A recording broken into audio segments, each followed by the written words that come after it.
Baik, bismillahirrahmanirrahim. Assalamualaikum warahmatullahi wabarakatuh. Saya Suhendri dari program studi Sistem Informasi UIN Sumatera Utara Medan. Baik, ini merupakan video ketiga kita, sebenarnya agak sedikit terlambat. Kita coba untuk membahas tentang modul praktikum ketiga, mata kuliah pemrograman berbasis web lanjutan pada semester ini. Untuk modul praktikum ketiga itu kita bahas tentang lanjutan dari OOP sebelumnya. Kita bahas tentang inheritance. Inheritance merupakan salah satu dari 3 pilar pembangun OOP.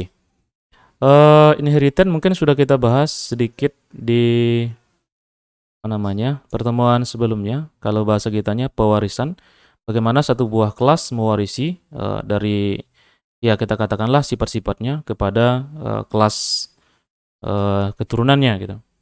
Di sini kita ada bahasan pertama, itu anak kelas merupakan kelas turunan dari sebuah kelas yang dapat mewarisi atau menggunakan seluruh resource yang diizinkan oleh kelas yang menjadi induknya gitu kan.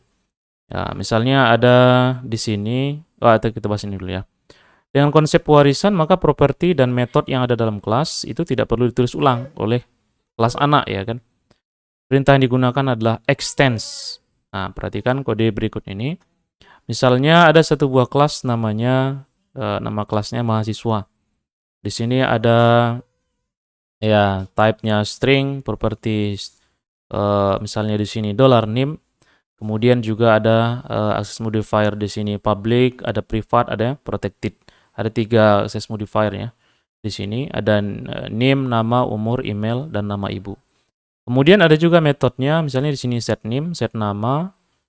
Oke, untuk kelas mahasiswa sampai di sini. Sampai baris ke-19. Kemudian ada kelas anak di bawahnya. Kelas nilai extends mahasiswa, berarti nilai ini mewarisi mahasiswa gitu kan. Di sini nilai extend ke mahasiswa. Jadi nanti semua yang bisa dipakai oleh mahasiswa ataupun yang diizinkan untuk dipakai oleh mahasiswa itu bisa dipakai oleh kelas anak gitu. Seperti di sini public, kemudian ada juga protected, itu bisa dipakai oleh anak.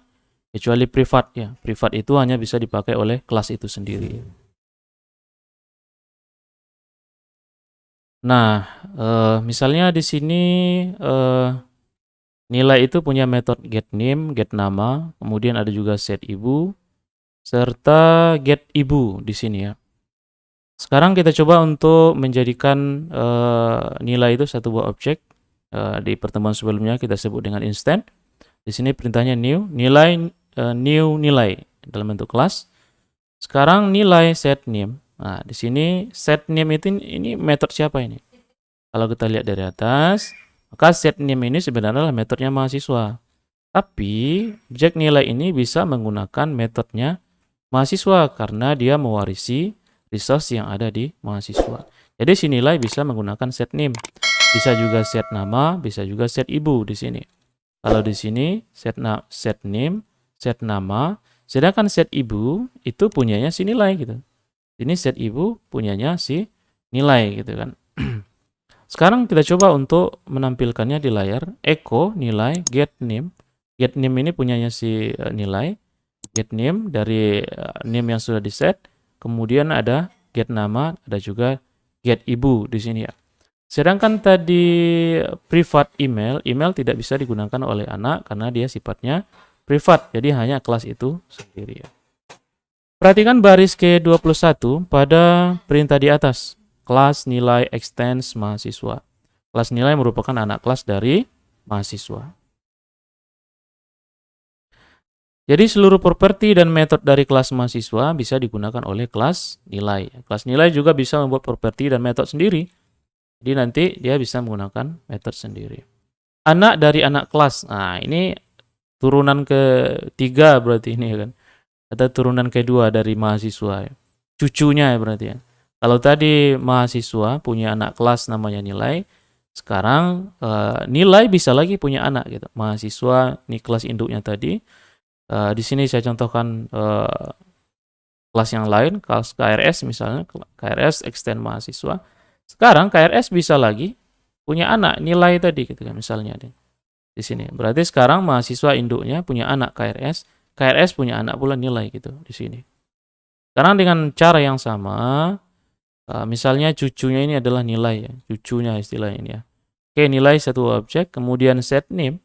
Set name ini punya siapa? Ini punya atoknya ini ya. Set name, ini punya induk utamanya, tapi nilai bisa menggunakan metodenya set name, kemudian bisa juga menggunakan set nama. Set nama dari mana? Set nama dari induk utamanya, dari mahasiswa.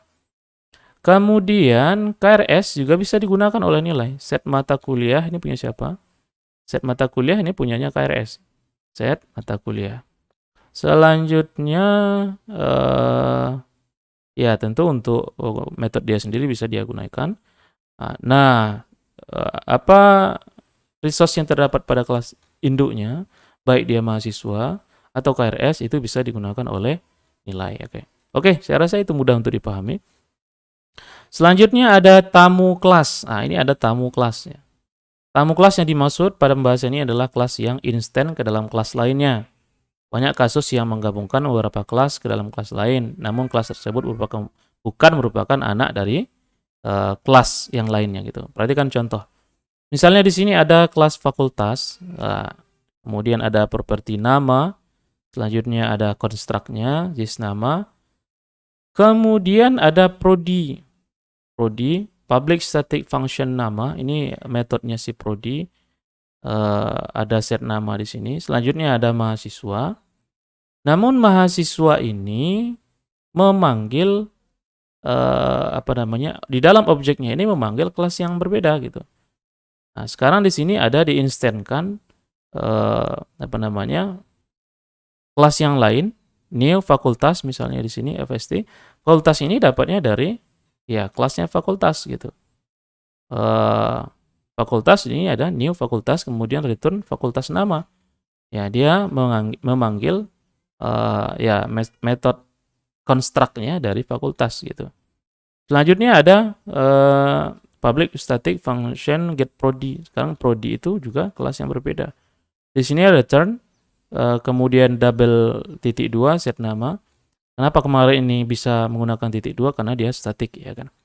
Dan tentunya untuk kelas mahasiswa perlu menginclude ya kelasnya.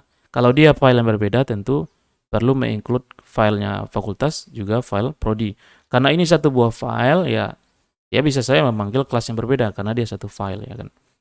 Oke, misalnya kalau seandainya kita echo mahasiswa get fakultas dan mahasiswa get prodi, maka akan didapat ya metodenya dari fakultas dan metode dari prodi. Begitu. Pada kode perintah tersebut di atas terdapat 3 kelas, yaitu fakultas, prodi, dan mahasiswa. Selanjutnya, protected modifier merupakan modifier yang hanya membolehkan akses terhadap properti atau metode dari dalam kelas atau dari anak kelasnya. Nah, di contoh sebelumnya kita ada protected di sini. Contoh pertama ini protected string nama ibu misalnya. Jadi protected itu bisa diakses oleh kelas itu sendiri dan kelas turunannya gitu. Jadi kalau misalnya di kelas tamu ini, kelas tamu tadi ya ini kelas tamu. Kelas tamu ingin mengakses properti protected dari fakultas itu tidak bisa gitu. Ini kenapa string nama itu bisa diakses misalnya oleh kelas yang berbeda ya karena dia sifatnya public misalnya. Jadi kalau dia public ya sah-sah saja untuk diakses gitu kan. Protected modifier, protected string nama ibu misalnya yang sudah ada di contoh. Kemudian ada overriding, merupakan sebuah metode yang terdapat pada anak kelas yang menimpa metode induknya. Kalau misalnya mahasiswa itu sudah punya metode set name, kemudian KRS ingin punya metode yang sama, berarti metode ini nanti ya metodenya KRS jadinya gitu. Padahal induknya sudah punya metode yang sama, jadi KRS bisa juga punya sebuah metode yang sama dengan metode induk. Dan metode yang akan dipakai nanti adalah metodenya KRS, itu metode yang anak. Walaupun namanya sama, jadi sifat ini artinya override ya, menimpa ya kan. Jadi metodenya si induk akan ditimpa oleh metodenya anak ya kan. Ini tentang overriding. Selanjutnya ada self dan parent. Nah, ini nanti ada adik-adik sekalian akan jumpai penggunaan self dan parent gitu kan. Di sini ada self nama, ini maksudnya adalah kelas yang digunakan adalah kelas itu sendiri. ini prodi, misalnya self nama. Nah, itu berarti prodi ini sebenarnya sudah diinstankan, tapi dia sendiri, self nama ya. Berarti dia menggunakan objek yang ada pada dirinya sendiri, self ya kan. Digunakan mengacu terhadap bagian dan fungsi kelas itu sendiri. Sedangkan parent digunakan mengacu pada bagian fungsi kelas induknya gitu kan. Nah, misalnya di sini ada parent. Sekarang parent set nama itu diambil dari induk. Sekarang ini sudah sudah dijadikan objek, tapi langsung mengambil punya induk gitu. Kalau tadi self itu mengambil punya prodi, kalau parent berarti mengambil punya induknya, dan di sini juga prodi sebagai induk ya kan. Selanjutnya ada final keyword. Kalau seandainya ada properti yang ingin dijadikan misalnya, atau kata kunci lain yang ingin difinalkan, artinya itulah nilai aslinya gitu, maka kita bisa gunakan perintah final gitu kan. Perintah final ini untuk menyatakan bahwasanya metode tidak bisa diubah lagi gitu oleh kelas lain yang menjadikan kelas anak. Misalnya di sini ada final static function set nama. Berarti set nama sudah final, ini tidak bisa lagi ya artinya ditimpa atau utak-atik oleh anak misalnya. Begitu juga misalnya kelas bisa di final kelas mahasiswa extend prodi ya kan. Jadi ya ini tidak bisa lagi diutak-atik gitu. Istilahnya seperti itu ya, karena dia sifatnya sudah final ya kan. Perhatikan pada baris ke-7 dan 12, final keyword pada baris 7 digunakan pada method kelas. Metode ini bersifat final dan tidak bisa ditimpa oleh kelas mahasiswa sebagai anak. Keyword final pada baris ke-12 digunakan pada kelas mahasiswa. Kelas ini bersifat final, tidak bisa lagi mempunyai anak kelas di bawahnya. Nah, ini berarti ya sekarang mahasiswa ini tidak bisa lagi mewarisi anaknya di bawahnya, karena dia sifatnya sudah final gitu. Oke, selanjutnya ada juga bahasan tentang trait. Bagaimana jika sebuah kelas anak ingin mewarisi lebih dari satu kelas induk? Nah, tentu tidak diizinkan dalam bahasa pemrograman PHP. Ya, kalau misalnya ada tadi satu buah anak kemudian mewarisi satu induk ya kan, itu sudah ya artinya tadi sudah umum ya kan. Nah, sekarang bagaimana kalau seandainya ingin mewarisi dari dua kelas yang berbeda? Nah, satu kelas anak hanya bisa mewarisi satu kelas induk ya kan. Nah, sebagai jalan keluarnya, PHP menyediakan sebuah perintah yang mirip dengan kelas, namun tidak bisa dijadikan objek. Nah, sini kekurangannya adalah tidak bisa jadi objek, karena dia ya sudah punya dua induk gitu. Jadi tidak bisa lagi menggunakan yang mana istilah itu kan. Jadi tidak bisa dijadikan objek. Perintah thread bisa digabungkan dengan beberapa thread dan bisa mewarisi bagian dan fungsi dari dalam thread tersebut kepada kelas anak. Oke, kita coba untuk melihat thread fakultas. Ada thread fakultas, kemudian ada juga thread prodi gitu kan. Ada juga kelas mahasiswa. Use fakultas prodi. Nah, sekarang dia menggunakan semua resource-nya fakultas dan juga menggunakan resource prodi gitu. Di sini ada public string nama, ada fakultas prodi. Sekarang ketika set nama, kita coba untuk menjadikan objek dari mahasiswa set nama gitu kan. Faiza, Eko mahasiswa set fakultas. Sekarang set fakultas ini dapatnya dari mana? Sebenarnya dia ada di fakultas gitu. Kemudian dia juga bisa menggunakan resource prodi gitu, set prodi gitu. Mahasiswa bisa mewarisi dari fakultas dan prodi sekaligus gitu kan. Tapi yang thread fakultas dan thread prodi ini tidak bisa menjadi satu buah objek itu. Nanti mungkin ada beberapa kasus yang bisa kita jumpai menggunakan perintah thread ya, tapi kalau untuk di project-project atau latihan kita nanti kita memang tidak menggunakan perintah thread ini. Kita gunakan yang paling umum digunakan oleh para programmer lainnya. Mungkin ada sekalian untuk bagian kedua ini saya tidak buatkan langsung live praktikumnya pada video ini, hanya untuk menjelaskan perintah dari inheritance. Untuk praktikum langsungnya kita buat di pertemuan ataupun video selanjutnya. Oke, demikian, sampai jumpa di pertemuan selanjutnya. Assalamualaikum warahmatullahi wabarakatuh.